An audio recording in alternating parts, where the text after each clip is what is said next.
యేసుక్రీస్తు నామమున మీకందరికీ శుభములు తెలియజేస్తున్నాము. క్రీస్తునందు ప్రియమైన వారలారా, మీరంతా క్షేమంగా ఉన్నారు కదా. మరి వర్డ్ ఆఫ్ లైఫ్ అనే కార్యక్రమానికి స్వాగతం, సుస్వాగతం. Word and life himself Jesus Christ. యేసుక్రీస్తు ప్రభు వారే వాక్యమై ఉన్నారు, జీవమై ఉన్నారు. కాబట్టి వాక్కు అయిన ప్రభువును, జీవమైన ప్రభువును, ఆ యొక్క పవిత్ర గ్రంథమైన బైబిల్లోని ఆధ్యాత్మిక సత్యాలను, అందులోని అమూల్యమైనటువంటి వెలగల ముత్యాలను, రత్నాలను వెలికి తీసి మన హృదయంలో భద్రం చేసుకోవాలని ఆశిస్తున్నాను. క్రీస్తునందు ప్రియమైన వారలారా, మరి ఈ సమయంలో మనము యెషయా గ్రంథంలోంచి ధ్యానించవలసి ఉంది.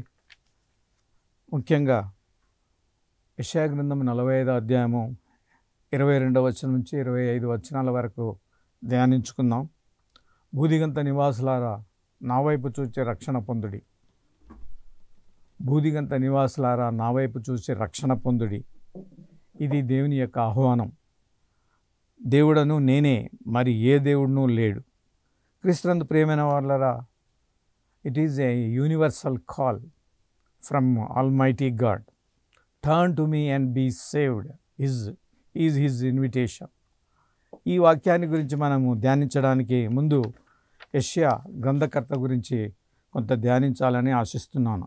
యెషయా ప్రవక్త మరి 4 రాజుల కాలంలో, ఉజ్జియా, యోతాము, ఆహాజు, హిజ్కియా రాజుల కాలంలో, మరి యూదా రాజుల కాలంలో ప్రవక్తగా సేవ చేశారు. ప్రియులరా, అతడు క్రీస్తు పూర్వం 740 నుంచి 700 మధ్య కాలంలో ఆధ్యాత్మిక సేవ చేయడం జరిగింది. యెషయా అనేటువంటి మాటకు యెహోవాయే రక్షణ లేక యెహోవా రక్షిస్తాడు అని అర్థం. నిజానికి యెహోవా మనకు అందరికీ రక్షకుడు, లోకరక్షకుడు.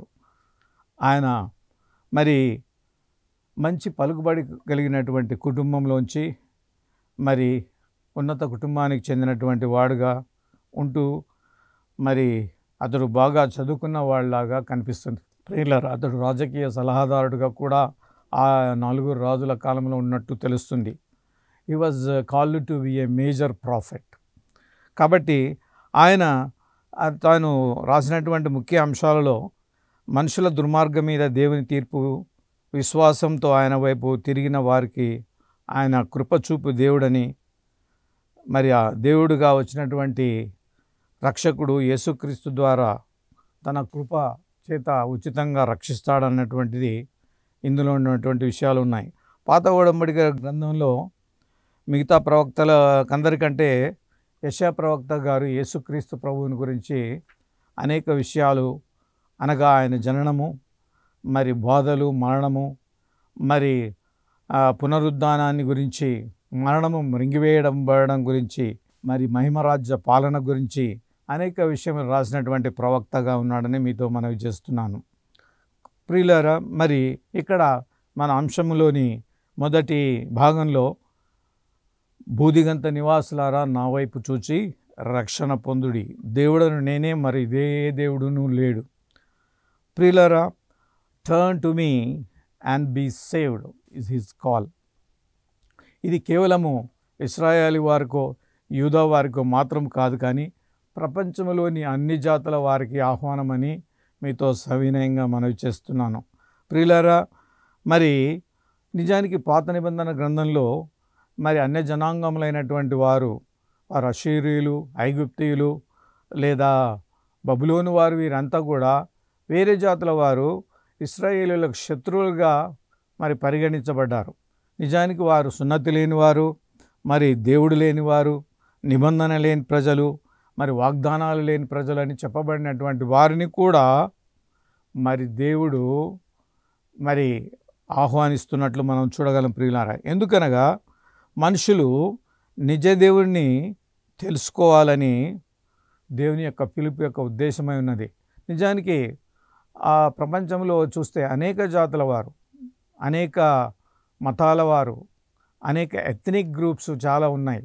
మరి వాళ్ళందరూ కూడా సృష్టికర్త అయిన దేవుని తెలుసుకోవాలని మా ఉద్దేశమై ఉన్నదని మీతో మనవి చేస్తున్నాం.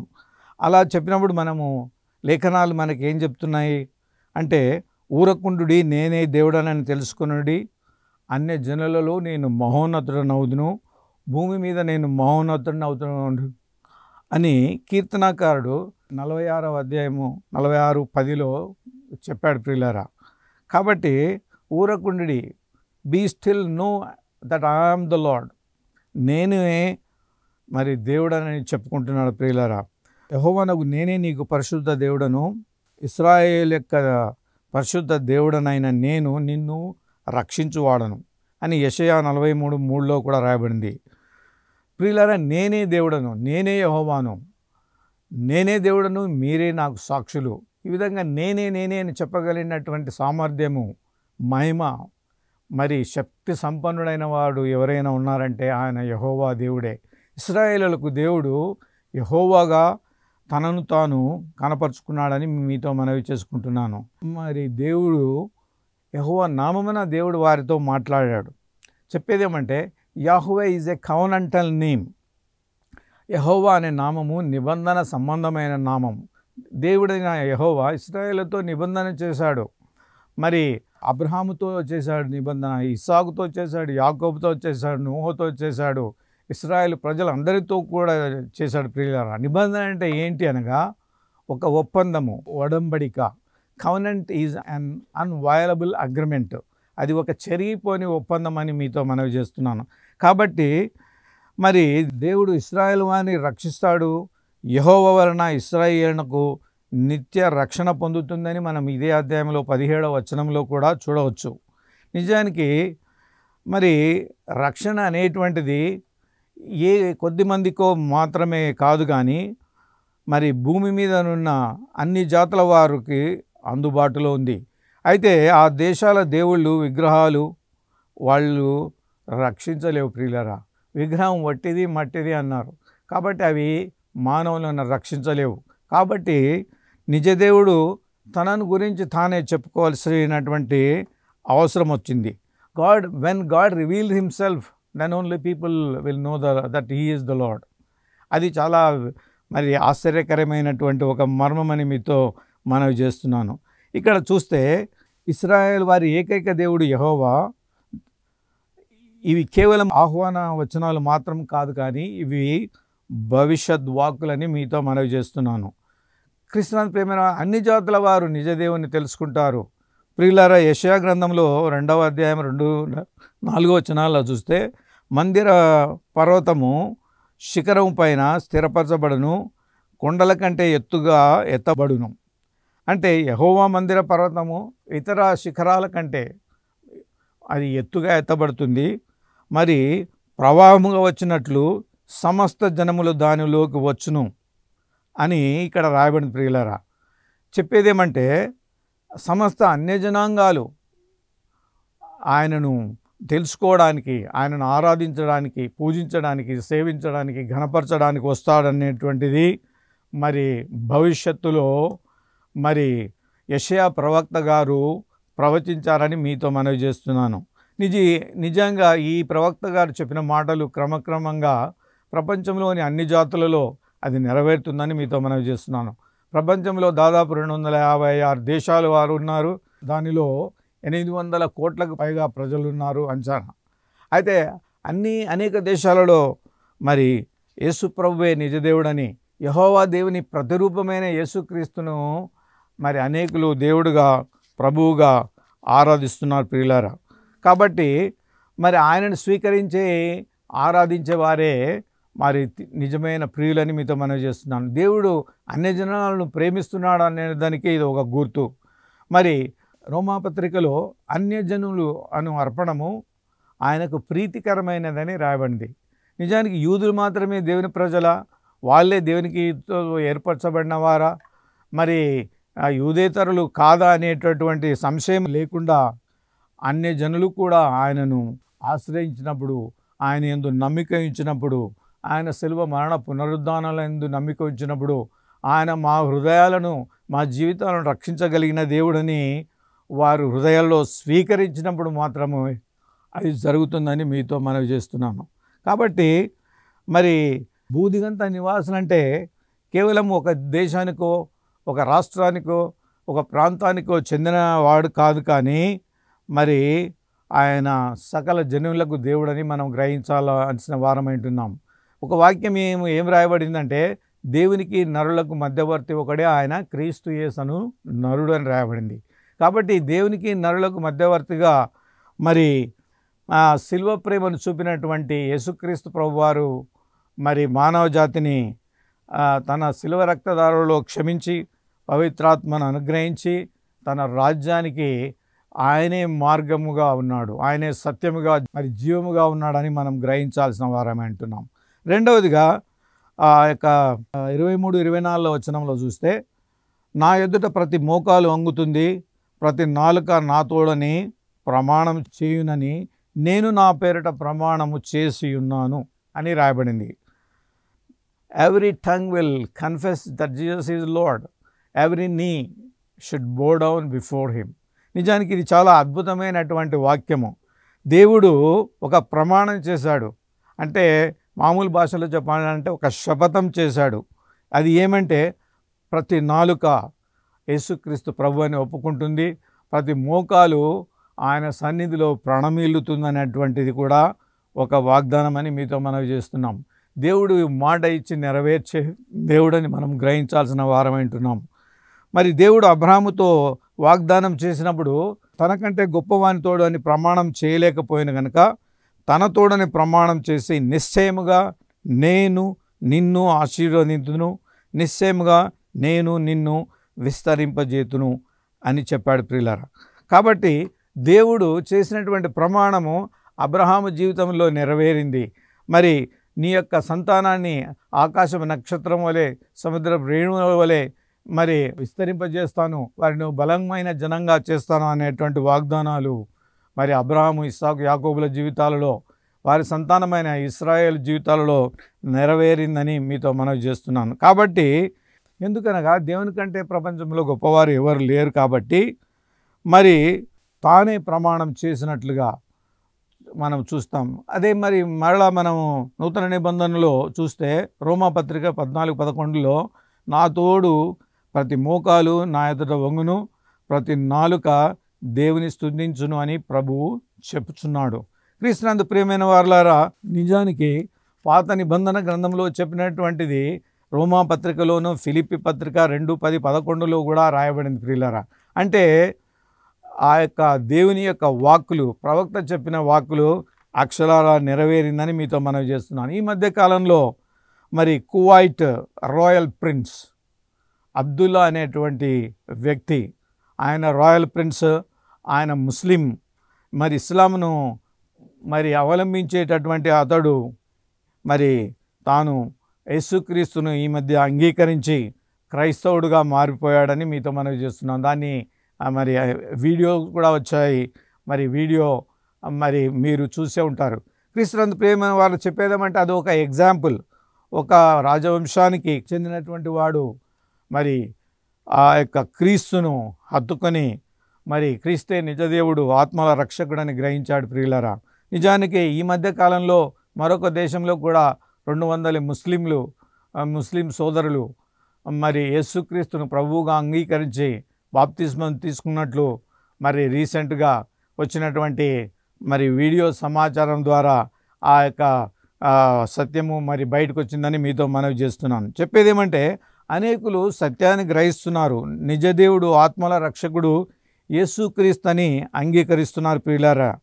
కాబట్టి సత్యాన్ని గ్రహించండి, సత్యము మిమ్మును స్వతంత్రులుగా చేస్తుందని మీతో సవినయంగా మనవి చేస్తున్నాను. సత్యవంతుడైన యేసుక్రీస్తు ప్రభువు మరి పాప బంధకాల నుంచి విడిపించి స్వేచ్ఛను ప్రసాదించి ఆయన సత్య మార్గంలో నడిపించగలడని మీతో మనవి చేస్తున్నాను. కాబట్టి క్రీస్తునందు ప్రియమైన వారలా, ఇక్కడ ఫిలిప్పి పత్రిక ఇంతకుముందే చెప్పినట్టు 2వ అధ్యాయం 10-11 వచనంలో భూమి మీద ఉన్నవారిలో కానీ భూమి కింద ఉన్నవారిలో కానీ ప్రతి వాని మోకాలను యేసునామమున వంగునట్లును, ప్రతి నాలుక తండ్రి అయిన దేవుని మహిమార్థమై యేసుక్రీస్తు ప్రభు అని ఒప్పుకున్నట్లును దేవుడు ఆయనను అధికముగా హెచ్చించి ప్రతి నామం కంటే పైనామమును ఆయనకు అనుగ్రహించను. నిజానికి అన్ని జాతుల వారు, అన్ని దేశాల వారు, అన్ని ఎథనిక్ గ్రూప్ వాళ్ళకు కూడా అనేకులు, ప్రపంచ జనాభా చూస్తే అత్యధికులు క్రైస్తవులే. ఒకవేళ ఇండియాలో Christians are called to be minorities. ఒక ఇండియన్ ఎవాంజలికల్ మిషన్ వారు ఏమంటారంటే Christ with person is always a majority. ప్రపంచంలో అత్యధికమైన జనాభా కలిగిన వారు క్రైస్తవులని మీతో మనవి చేస్తున్నాను. ఇంతమందిని ప్రభావితం చేయగలిగిన వాడు, ఇంతమందిని వెలిగించగలిగిన వాడు, ఇంతమందిలో పరివర్తన తేయగలిగిన వాడు, నిజదేవుడు, ఆత్మల రక్షకుడు ఎవరైనా ఉన్నారంటే యేసుక్రీస్తే అని మీతో సవినయంగా మనవి చేస్తున్నాను ప్రియులారా. కాబట్టి ఎవ్రీ నీ షుడ్ బో down before him and every tongue should confess Jesus Christ is the lord. కాబట్టి దేవుడు ఏం చేశాడంటే ఆయన నామాన్ని, యేసుక్రీస్తు నామాన్ని అన్ని నామముల కంటే ఉన్నతమైన నామంగా హెచ్చించాడని మనం గ్రహించాల్సినటువంటి వారమంటున్నారు. క్రీస్తునందు ప్రియమైన వాళ్ళారా, యేసుక్రీస్తును మీరు ప్రభువుగా అంగీకరించారా? ఆయనను ఇష్టపూర్వకంగా ఆరాధిస్తున్నారా? గణపరుస్తున్నారా? మనసారా స్తుతించి మనం ఆరాధించాల్సినటువంటి వారమై ఉంటున్నాం, సేవించవలసిన వారమై ఉంటున్నాం. ఆయన స్తోత్రుడు, ఘనత, మహిమ, ప్రభావమును పొందనర్హుడని మనం గ్రహించాల్సిన వారమై ఉంటున్నాం. ఒక భక్తుడు ఏమంటాడంటే, దేవా నా ప్రార్థన ధూపం వలను, నేను చేతులెత్తుట సాయంకాలపు నైవేద్యం వలను నీ దృష్టికి అంగీకారం లగునుగా కానీ మరి ప్రార్థించాడు ప్రియులారా. కాబట్టి మనం ఆయన స్తుతించి ఆరాధించవలసిన వారమై ఉంటున్నాం. Praise and worship is part of Christian life, not on just Sunday. ప్రతిరోజు మనం ఆయన స్తుతించి ఆరాధించి ఆయన సన్నిధిలో ప్రణమిల్లి ఆయనను ప్రభు అని కొనియాడవలసిన వారమై ఉంటున్నాం. ఒక వాక్యం నాకు గుర్తొస్తుంది, great is our Lord and greatly to be praise, worthy of praise and adoration. కాబట్టి మన దేవుడు స్తోత్రార్హుడు, ఘనత, మహిమ, ప్రభావం పొందనర్హుడని మనమంతరము గ్రహించి స్తుతించవలసిన వారమై ఉంటున్నాం. మరి మూడవదిగా, యెహోవా యందే నీతి బలములు ఉన్నవని జనులు నన్ను గూర్చి చెప్పెదరు, ఆయన యొద్దకే మనుషులు వచ్చెదరని ఈ యొక్క యెషయా గ్రంథం 45వ అధ్యాయం 24వ వచనంలో రాయబడింది ప్రియులారా. యెహోవా యందే నీతి బలములు ఉన్నవి. In the lord alone deliverance and strength అని ఆంగ్ల బైబిల్లో రాయబడి ఉంటుంది. క్రీస్తునందు ప్రియమైన వాళ్ళ ఇక్కడ 2 పదాలు, మరి నీతి, బలములు అనే పదాలను నేను ధ్యానించాలని ఆశిస్తున్నాను. చెప్పేదేమంటే, మరి దేవుడు యెహోవానగు నేనే దేవుడను కాదా, నేను తప్ప వేరొక దేవుడు లేడు, నేను నీతిపరుడగు దేవుడను అని మరి ఇదే అధ్యాయంలో 21వ వచనం రాయండి. అంటే దేవుడు నీతిపరుడని తన గురించి కూడా తాను చెప్పుకుంటున్నాడు ప్రియులారా. మరి దేవుడు నిజానికి నీతిమంతుడు అనేటటువంటి విషయాన్ని ఇర్మియా ప్రవక్త గారు కూడా 23వ అధ్యాయం 5 మరి 6 వచనాల్లో రాశాడు ప్రియులారా. మరి రాబో దినములో నేను దావీదునందు నీతి చిగురును పుట్టించెదను, అతడు రాజు పరిపాలన చేయును, అతడు వివేకముగా నడుచుకొనుచు భూమి మీద నీతి న్యాయములను జరిగించును, అతని దినములలో యూదా రక్షణ నొందును, ఇశ్రాయేలు నిర్భయంగా నివసించును అని వ్రాయబడింది.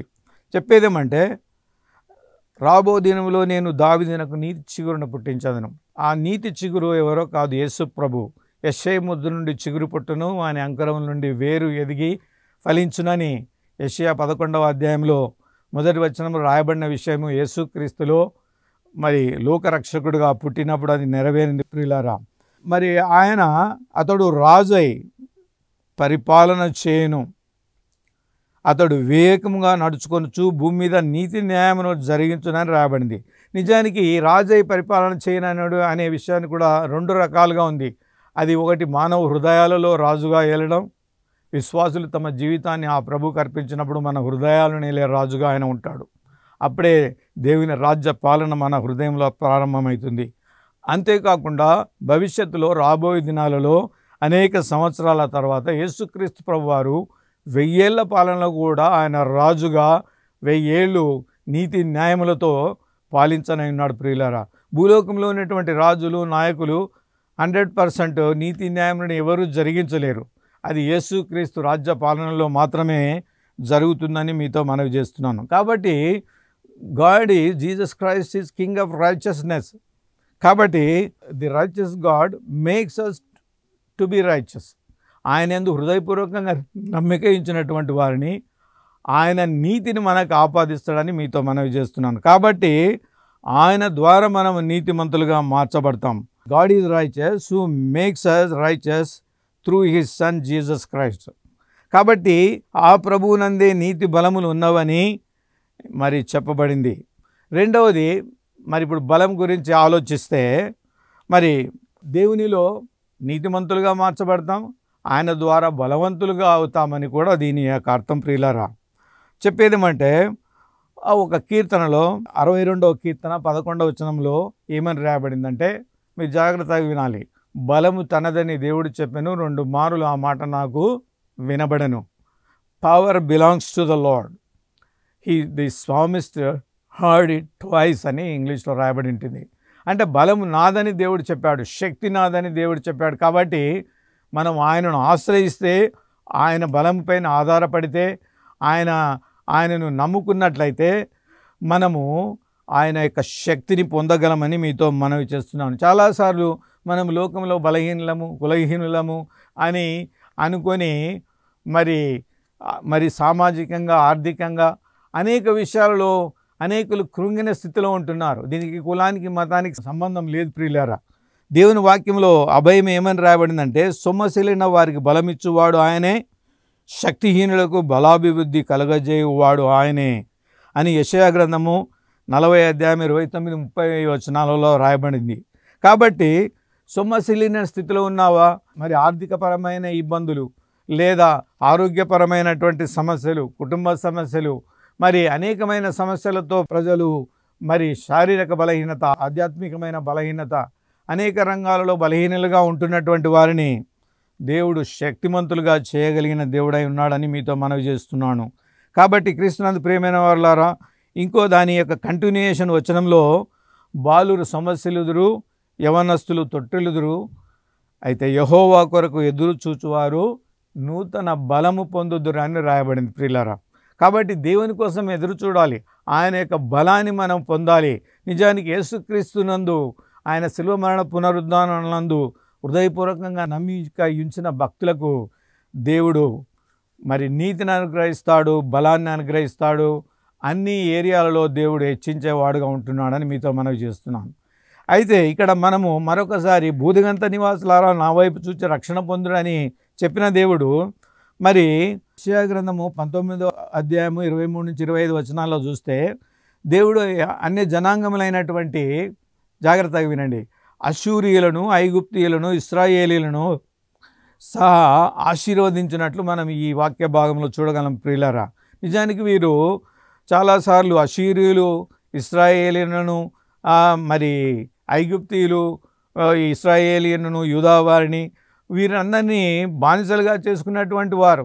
నిజానికి దేవుడికి, సృష్టికర్తకి ఆయన ఆ తీర్పులను బట్టి ఇశ్రాయేలీలను కొన్నిసార్లు ఇతర జనాంగాలకు మరి వాళ్లకు చెరపట్టడానికి దేవుడే అనుమతించాడు ప్రియులారా. కానీ దేవుడు సృష్టికర్త, దేవునికి అందరికీ సమానులే. కాబట్టి ఇక్కడ ఏమని రాయబడిందంటే, సైన్యములకు అధిపతి యెహోవా, నా జనమైన ఐగుప్తీయులారా, నా చేతి పని అయిన అష్షూరీయులారా, నా స్వాస్థ్యమైన ఇశ్రాయేలీయులారా, మీరు ఆశీర్వదింపబడుదురని చెప్పి వారిని ఆశీర్వదించును. కాబట్టి క్రీస్తునందు ప్రేమను ఇక్కడ చూస్తే, దేవుడు ఐగుప్తీయులను ఆశీర్వదిస్తున్నాడు, నా చేతి పని అయిన అష్షూరీయులారా అంటున్నాడు, నా స్వాస్థ్యమైన ఇశ్రాయేలీయులారా అని అన్ని జాతుల వారును. ఇక్కడ కొన్ని జాతుల వారి గురించే రాయబడింది, కానీ భూదిగంత నివాసులారా నా వైపు చూచి రక్షణ పొందుడు అన్నప్పుడు అన్ని జాతుల వారిను దేవుడు ఆహ్వానిస్తున్నాడు, ప్రేమిస్తున్నాడు. Look to me and be saved, look to me and be radiant. ఈ మాట ఆలోచన చేస్తే ఇంకో విషయము, ఆయన వైపు చూడగా వారికి వెలుగు కలిగెను, వారి ముఖములెన్నడును లజ్జింపకపోవునని కీర్తన 34వ అధ్యాయంలో 5వ వచనంలో రాయబడింది ప్రియులారా. మనం దేవుని వైపు చూసినప్పుడు మనకు వెలుగు కలుగుతుంది. Jesus Christ is the light of the world. He radiated his light unto our hearts, made us to shine in the dark world of sin and sickness and lawlessness. కాబట్టి దేవుడు తాను భూలోక పరిచర్యలు ఏమన్నాడు, నేను లోకమునకు వెలుగై ఉన్నాను. ఆయన శిష్యుల వైపు చూసి మీరు లోకమునకు వెలుగై ఉన్నారు కాబట్టి నా వెలుగు సువార్తను మీరు ప్రకటించండి, మరి సువార్త సత్యాన్ని ప్రజలకు చేయండి అని ఆయన ఆదేశించాడు.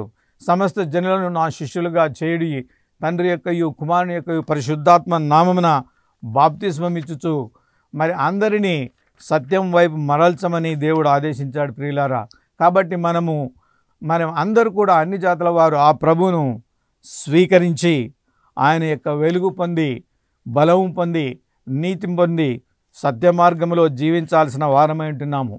కుమారుడు స్వతంత్రులుగా చేసిన యెడల మీరు నిజముగా స్వతంత్రులై ఉందురు అని రాయబడింది.